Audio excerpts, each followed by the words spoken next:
Pope Leo XIV has arrived in Algeria, beginning the first leg of his 10-day Africa trip, where he will visit 4 countries. The Pope is scheduled to spend 2 days in Algeria, becoming the first pontiff to visit the country.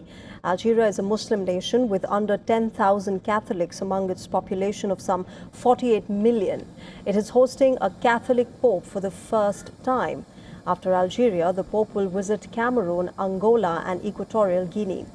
Shortly before leaving Rome for this Africa tour, the US-born Pope became the target of criticism from the American President Donald Trump.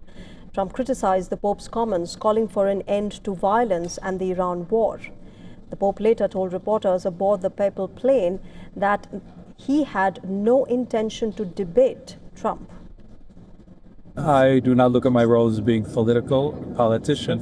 I don't want to get into a debate with him. I don't think that the message of the gospel is meant to be abused in the way that some people are doing. And I will continue to speak out loudly against war.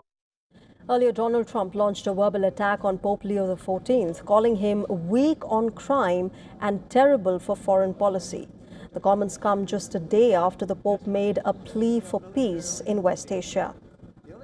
We don't like a pope that's going to say that it's okay to have a nuclear weapon. We don't want a pope that says crime is okay in our cities. I don't like it. I'm not a big fan of Pope Leo. He's a very liberal person, and he's a man that doesn't believe in stopping crime. Over the weekend, the Pope had issued a stern message over the Iran war. Without naming Donald Trump or even the United States, he urged world leaders to end what he called the madness of war. Pope Leo, who's known for choosing his words carefully, has emerged as an outspoken critic of the Iran conflict. Earlier this year, Pope had also criticized the American military operation in Venezuela to abduct Nicolas Maduro.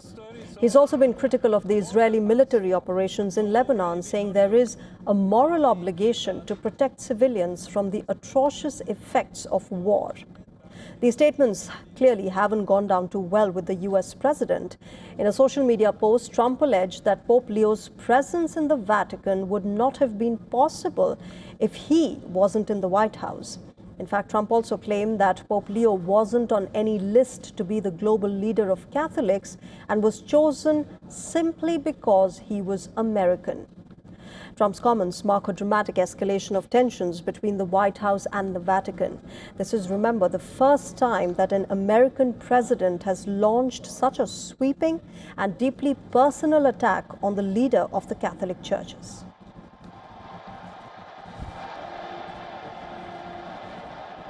Pope Leo is setting off on an 11-day trip to Africa. He's doing so against the backdrop of an extraordinary broadside issued by President Donald Trump overnight, in which he said that Leo wasn't doing a very good job and should stop catering to the radical left.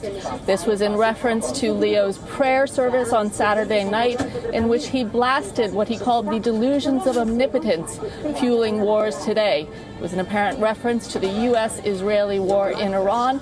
It's not clear if Leo will respond in kind when he comes back to meet the journalists.